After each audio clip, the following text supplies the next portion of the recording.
Reza Mahendra lahir dari keluarga sederhana di pinggiran bumi kota Ngapak. Rumahnya kecil, berdinding papan, dan hanya memiliki satu kamar yang disekat kain lusuh. Meski hidup serba pas-pasan, kedua orang tua Reza selalu menanamkan nilai harga diri dan kejujuran. Kita boleh miskin harta, Zak, tapi jangan miskin hati. Begitu pesan almarhum bapaknya. Kata-kata itu terus tertanam kuat di kepala Reza kecil. Ia tahu, tumbuh menjadi anak pendiam namun tekun.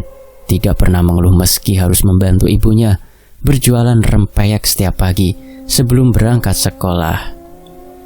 Di lingkungan itu pula, Reza bersahabat dengan seorang anak bernama, sebut saja Fikri Ardiansyah.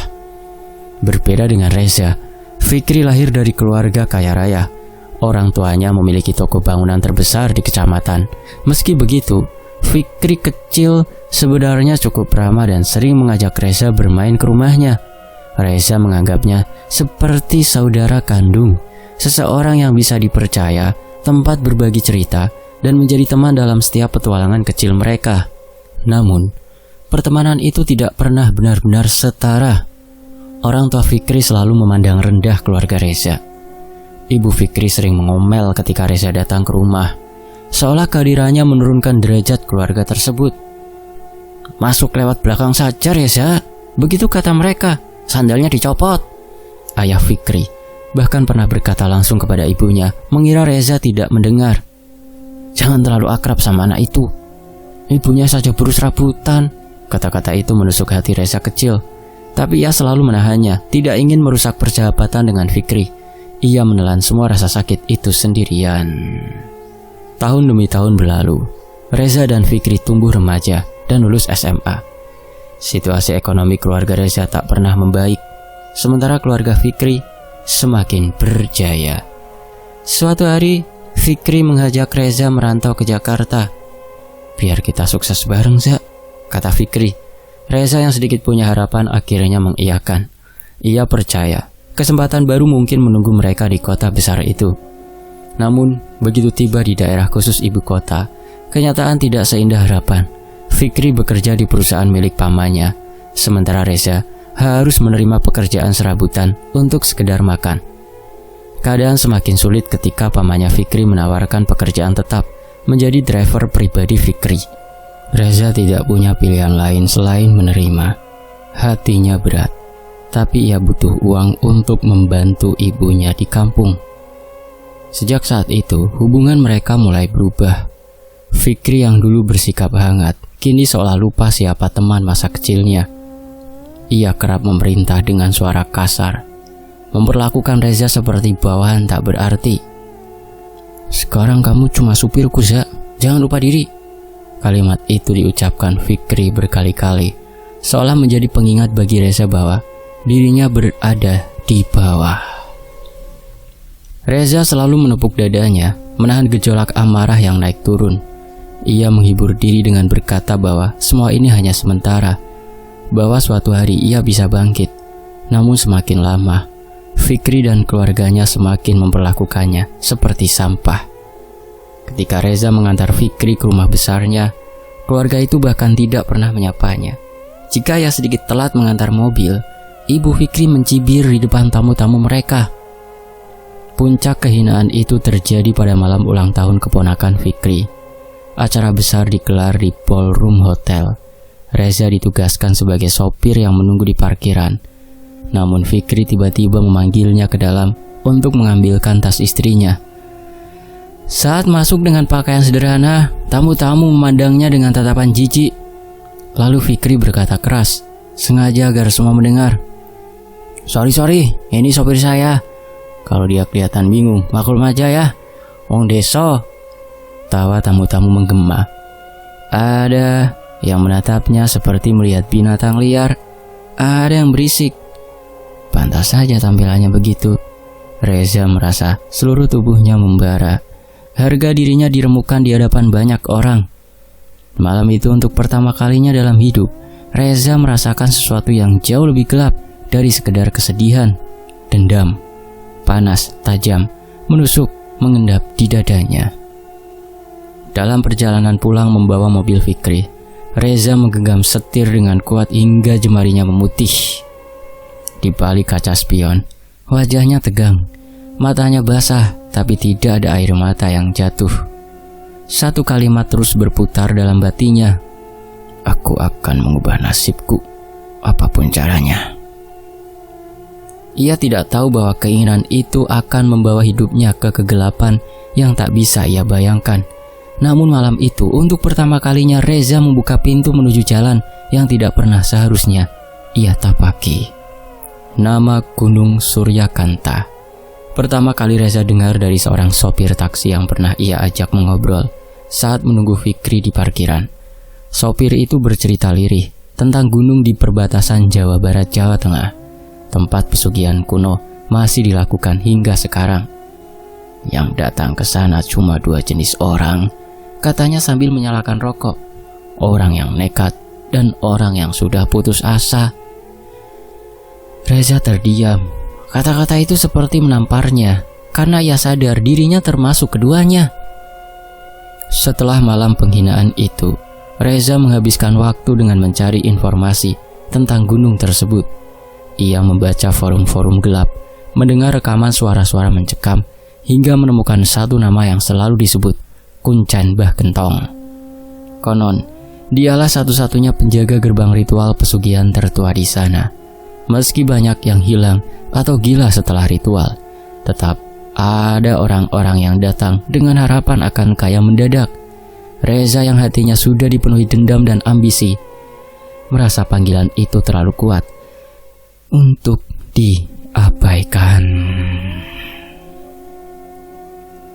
Perjalanan menuju Gunung Suryakanta ia lakukan sendirian. Ia mematikan ponsel, seolah hendak memutus hubungan dengan dunia normal. Udara dingin mulai menusuk ketika motor sewaannya memasuki jalanan berbatu. Kabut tebal menggantung rendah. Reza melihat seorang lelaki tua berjongkok di depan sebuah gubuk kecil. Rambutnya putih acak-acakan, matanya redup tapi tajam. "Ada perlu apa kesini? Mau ikut ritual?" Suara lelaki tua itu berat, seolah sudah tahu kedatangannya. Saya ingin melakukan ritualnya, Mbah." Lelaki tua itu tidak menjawab. Ia hanya berdiri perlahan, menatap Reza tanpa berkedip. "Aku iki Mbah Gentong. Ritual iki ora main-main. Tumbal kudu pitung nyawa. Yen ora siap, mending mulih." "Tumbal harus 7 nyawa, kalau tidak siap pulang saja," kata nyawa membuat tengkuk Reza dingin. Namun dendam dan keinginannya untuk mengalahkan Fikri jauh lebih besar dibanding ketakutannya. "Saya siap," jawabnya, meski suaranya bergetar halus. Malam itu ritual dimulai. Reza harus menempuh 7 air terjun keramat tanpa alas kaki, hanya ditemani obor kecil yang dibawa Mbah Gentong. Hutan di sekitar gunung terasa seperti dunia lain. Semakin jauh melangkah, udara semakin dingin, dan suara-suara aneh terdengar dari balik pepohonan. Air terjun pertama hanya berupa genangan air dingin. Namun dari kedalaman gelapnya terdengar suara seolah kepala dibelah. Jeritan orang yang sudah lama mati. Reza menahan nafas, merasakan telinganya panas. Ceritanya wong sing wis suwe mati. Ya, kata Mbah Gentong seperti itu. Di air terjun kedua, bayangan-bayangan menyerupai manusia tampak bergerak di balik kabut. Suara seperti orang digorok, basah dan menyeret, membuat bulu kuduk Reza berdiri. Ia ingin menutup telinga, tapi Mbah Gentong memerintah keras, "Ojo ndelok mburi." Namun, teror paling mengerikan datang di air terjun kelima. Dari balik kegelapan, muncul sosok hitam hangus, seperti mayat terbakar hidup-hidup. Mata makhluk itu merah membara, dan setiap langkahnya meninggalkan jejak asap. Reza tidak mampu bergerak, tubuhnya kaku. Makhluk itu hanya berdiri, menatapnya dari jarak beberapa meter, seolah memeriksa apakah ia pantas melanjutkan ritual. Baru ketika Mbah Gentong mengetuk tanah dengan tongkatnya, sosok itu menghilang dalam kepulan asap gelap. Air terjun ketujuh adalah yang paling berbeda. Di depan Reza, seolah tirai gaib terbuka, gunungan emas, uang berserakan, mobil-mobil mewah, dan perempuan-perempuan cantik berdiri sambil tersenyum menggoda. Reza terpaku. Semua yang ia inginkan seakan berada dalam genggaman. Iki ganjaranmu, iki hadiahmu, yen kowe teruske. Suara Mbah Gentong terdengar seperti gema jauh. Setelah itu mereka berjalan ke sebuah tenda besar yang dipenuhi dupa pekat. Di dalam tenda, duduk seorang perempuan dengan kecantikan yang tak masuk akal. Kulitnya pucat berkilau, mata besar, bibir merah basah. Ketika ia berdiri dan mendekat, tubuh Reza gemetar. Bukan karena takut, tapi karena hasrat yang muncul begitu saja. Kowe wes milih dalan iki, bisik perempuan itu. Suaranya lembut tetapi penuh kuasa. Ritual puncak dimulai. Hubungan intim berulang-ulang. Reza kehilangan hitungan berapa kali ia melakukannya. Tubuhnya seperti bukan miliknya. Matanya berkunang, kepalanya panas. Perempuan itu terus berubah bentuk, kadang jelita, kadang menyerupai bayangan hitam panjang. Tapi Reza terlalu larut untuk peduli. Hingga akhirnya tubuhnya limbung dan ia pingsan di atas tikar anyaman. Ketika membuka mata, keesokan paginya, tenda sudah kosong. Mbah Gentong berdiri di depan pintu. Wajahnya datar. Ritual rampung. Saiki nasibmu owah. Mulai hari ini hidupmu berubah. Reza merasakan hawa dingin menempel di kulitnya. Tapi di balik itu, ada sesuatu yang lain. Seperti kekuatan baru yang mengalir di tubuhnya.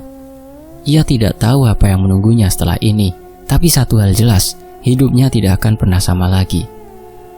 Perubahan hidup Reza dimulai hanya beberapa minggu setelah ritual gelap di Gunung Surya Kanta. Hal-hal yang sebelumnya mustahil tiba-tiba menjadi sangat mudah. Ia membuka usaha kecil sebagai distributor barang elektronik, dan entah bagaimana, pembeli langsung datang seperti hujan deras di musim penghujan. Lalu ia mencoba investasi yang biasanya penuh resiko, namun semuanya menghasilkan keuntungan tidak masuk akal. Dan dalam kurun waktu 2014 hingga 2015, grafik kekayaannya menanjak tajam. Uang mengalir dari berbagai arah. Koneksi-koneksi baru muncul begitu saja, seolah ada tangan tak terlihat yang membukakan pintu demi pintu. Di akhir tahun 2015, Reza sudah memegang angka 10 miliar plus-plus pertama dalam hidupnya. Dengan kekayaan yang terus naik, Reza membeli rumah megah di kawasan elit pinggiran Jakarta. Rumah 2 lantai dengan halaman luas dan garasi berisi mobil-mobil baru. Ia mempekerjakan banyak karyawan untuk mengurus bisnis yang berkembang cepat. Dari seseorang yang dulu tidur di kos sempit dan makan mie instan, kini ia menjadi bos yang dihormati, disegani, bahkan ditakuti. Namun pada saat Reza naik, seseorang lainnya mulai jatuh. Usaha keluarga Fikri Ardiansyah tiba-tiba mengalami serangkaian musibah aneh. Gudang kebakaran, stok barang hilang, proyek-proyek besar batal tanpa alasan jelas. Reputasi bisnis keluarga itu hancur dalam sebulan. Hutang menumpuk, karyawan kabur, dan akhirnya perusahaan mereka bangkrut total. Keluarga Fikri yang dulu selalu bersikap sombong mendadak tak berkutik. Ayahnya jatuh sakit, ibunya berdiam di rumah tidak berani keluar, dan Fikri, sahabat masa kecil yang dulu selalu merasa lebih tinggi, kini tidak punya pekerjaan sama sekali. Suatu pagi, Reza yang sudah tahu kabar kebangkrutan itu menghubungi Fikri. Suaranya datar, namun penuh makna.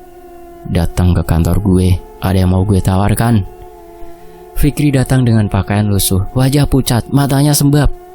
Ia tampak jauh berbeda dari Fikri yang dulu selalu arogan. Di hadapan Reza kini, ia berdiri dengan tubuh sedikit membungkuk, seperti seseorang yang baru saja kehilangan seluruh fondasi hidupnya.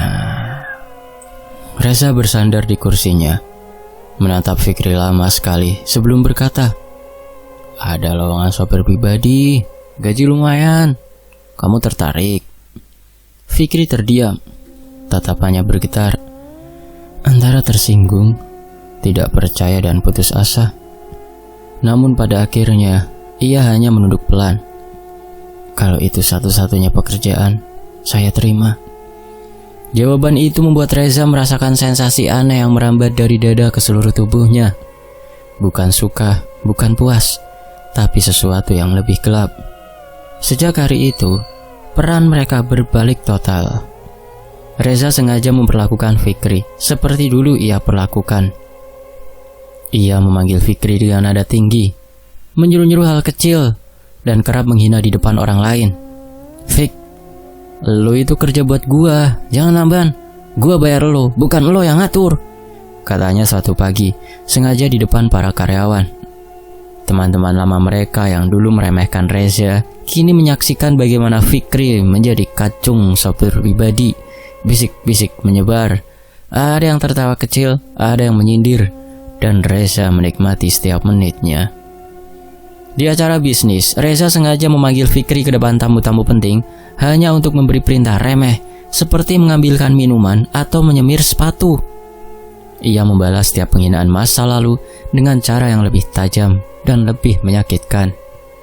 Namun semakin ia membalas, semakin hatinya dipenuhi kekosongan. Ada sesuatu yang menggerogoti dirinya dari dalam, sesuatu yang dingin, kelam, dan haus. Di rumah mewahnya, Reza mulai merasakan gangguan kecil. Pada malam pertama ia mencium bau anyir samar di sudut kamar. Ia mengira itu bau bangkai tikus, tapi setelah diperiksa tidak ada apa-apa. Beberapa hari kemudian bau itu muncul lagi. Kali ini di ruang tamu, lalu di gudang kantor, lalu di mobilnya. Karyawan sering melapor, "Pak, baunya kayak darah, Pak. Tapi kita cari-cari nggak ada apa-apa." Reza selalu menjawab dingin, "Sudahlah, nanti juga hilang sendiri." Namun dalam hatinya, ia tahu itu bukan bau biasa. Bau itu seolah mengikuti dirinya, menempel pada setiap sudut hidupnya. Di puncak kejayaannya, Reza mulai merasakan bahwa singgasana yang ia duduki bukan dibangun dari uang, tetapi dari sesuatu yang jauh lebih gelap, dendam, darah, dan bayangan masa lalu yang mulai menagih. Awal tahun 2016 menjadi titik ketika semua perjanjian gelap yang pernah Reza ucapkan di malam penuh asap dupa itu mulai menagih balasannya. 7 tumbal yang dijanjikan, yang dulu terasa seperti syarat jauh dan samar, tiba-tiba berubah menjadi rantai kejadian mengerikan yang menghantam satu persatu orang di sekitar Fikri. Reza yang semula menganggap dirinya penguasa atas segala sesuatu, kini justru menjadi penonton yang tak bisa memalingkan wajah dari kekacauan yang ia picu sendiri. Tumbal pertama datang sangat cepat. Ayah Fikri meninggal mengenaskan di dalam gudang keluarga mereka. Polisi menyebutnya kecelakaan kerja, tetapi Fikri tahu ayahnya terlalu teliti, terlalu rapi untuk melakukan kesalahan konyol, seperti tersengat kabel yang tiba-tiba terbuka sendiri setelah usahanya bangkit lagi disuntik modal si Reza. Reza hanya mendengar kabar itu lewat telepon dan dia membisu. Tidak ada simpati, hanya rasa dingin di dada, seperti ada tangan tak terlihat yang meremas hatinya. Belum habis masa 7 harian, tumbal kedua menjemput adik Fikri tewas dalam kecelakaan motor. Setelah dihadiahi motor dengan cuma-cuma oleh Reza, motornya ditemukan ringsek, tapi tubuhnya hampir utuh, kecuali leher yang seperti dipelintir paksa. Fikri terpuruk. Reza pura-pura peduli, bahkan mengizinkannya cuti 2 hari. Padahal di dalam hati ia tahu, ini baru permulaan. Tumbal ketiga membuat Reza mulai gelisah. Seorang dukun tua yang pernah diperingatkan oleh seseorang bahwa Reza sedang bermain dengan ilmu kotor ditemukan tewas di rumahnya. Tubuhnya penuh rajah aneh, seperti dipahat dengan kuku raksasa. Namanya tak pernah Reza dengar, tapi ia tahu makhluk itu terus mengikutinya. Makhluk wanita yang dulu muncul di ritual pertama kini makin sering menampakkan diri. Tumbal berikutnya mengguncang kantor. Doni, karyawan gudang, ditemukan tewas di dekat tumpukan dus setelah diberi bonus uang berlebih Reza. Lehernya sobek seperti digorok oleh makhluk buas. Polisi sibuk membuat asumsi, tetapi semua karyawan terdiam ketakutan. Hanya Reza yang terlihat pucat karena ia tahu jatuhnya Doni bukan kecelakaan. Doni pernah mencuri uang peti, cash, dan Reza sempat marah besar. Makhluk ritual itu rupanya ikut mendengar dendam yang dipendam Reza, dan untuk mempercepat sinyalnya, Reza juga memberikan uang cuma-cuma kepada Doni agar segera dimakan oleh makhluk sesembahan Reza. Lalu tumbal kelima, keenam, dan ketujuh datang dalam satu malam yang sama. Malam yang membuat Reza tak pernah bisa tidur normal lagi. Naila Safira, mantan karyawan administrasi yang dulu diam-diam ia sukai. ditemukan tewas di kontrakannya bersama bayi 7 bulan dalam kandungannya. Reza terkejut. Ia bahkan tidak tahu Naila sedang hamil. Tapi yang membuatnya benar-benar takut adalah mimpi yang ia alami malam sebelumnya. Makhluk wanita itu duduk di atas perut Naila. Hasil hubungan gelap Reza dan Naila. Meremasnya dan berbisik, "Janin ini akan menjadi milikku." Sejak hari itu kekayaan Reza memang mengalir semakin deras. Proyek besar, investor baru berdatangan, dan jaringan bisnis tak terduga terus mengucur. Tapi hidupnya berubah jadi ruang gelap tanpa jendela. Ia jarang tidur. Setiap mata terpejam, suara perempuan tertawa lirih muncul di telinganya. Setiap masuk kantor, bau anyir samar mengikutinya. Karyawan sering melihatnya berbicara sendiri. Ada yang mulai berbisik-bisik, tetapi tak satu pun berani menegur. Pada saat itulah, datang seorang karyawan baru. Sebut saja Ilham Wicaksono. Ilham hanyalah pegawai gudang, bekerja tenang, tidak banyak bicara, rajin sembahyang, tapi aura keteduhan selalu mengikutinya. Beberapa karyawan bahkan bilang sejak ia masuk, gudang terasa lebih terang. Reza tak peduli, setidaknya hingga suatu siang, Ilham berdiri di depan pintu ruangan kecil di lantai 2 yang selama ini Reza tutup rapat. "Kamar ini ada sesuatu yang tidak baik, Pak," kata Ilham pelan, mencium udara dengan kening berkerut. Reza tersentak. Kamar itu adalah tempatnya menyimpan sesaji, kendi hitam, rambut wanita, dan sisa lilin ritual. Tidak ada orang yang tahu, tidak seharusnya ada yang tahu. Ilham melanjutkan dengan suara tenang. Aroma anyirnya menempel, seperti darah yang tidak pernah kering. Reza marah. Ia mendorong Ilham, menuduhnya kurang ajar. Tapi saat ia hendak menampar wajah Ilham, tangannya seperti tertahan oleh sesuatu, seolah udara berubah menjadi dinding keras.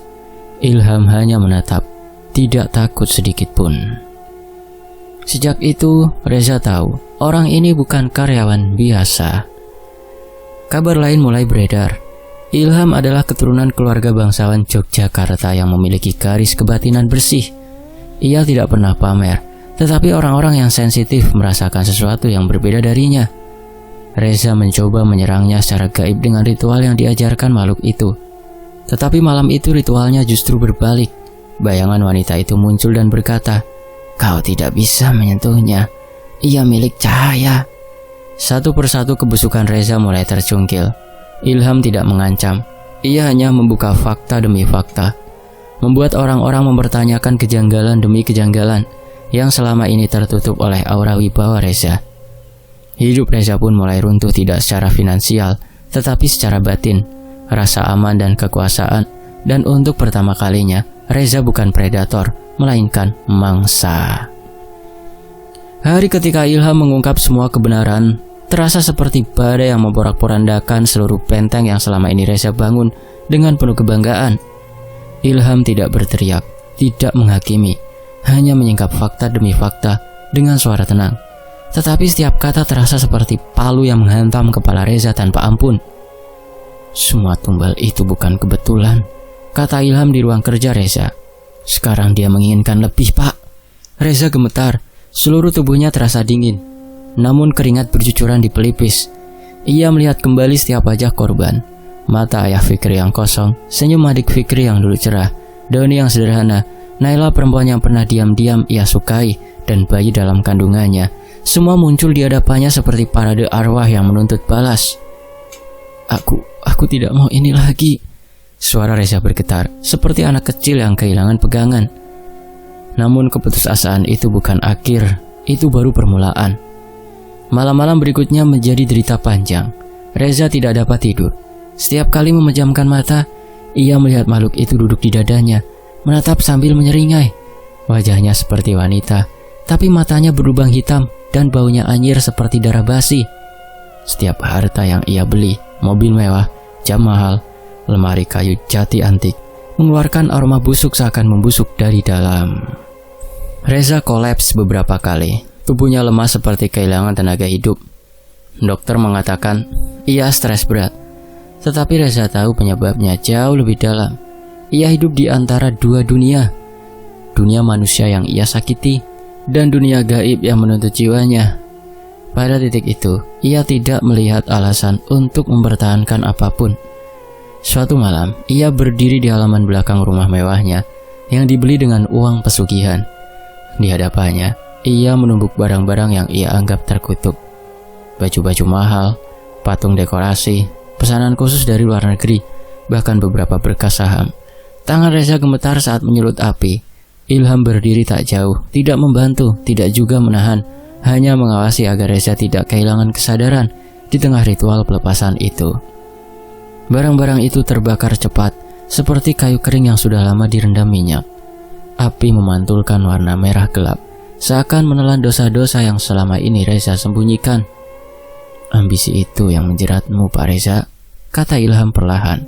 Reza tidak menjawab, ia hanya menatap api yang membumbung tinggi. Berharap bau gosong itu mampu menghapus aroma anyir yang sudah menempel di hidungnya selama bertahun-tahun. Hari berikutnya, ia menyedekahkan sisanya.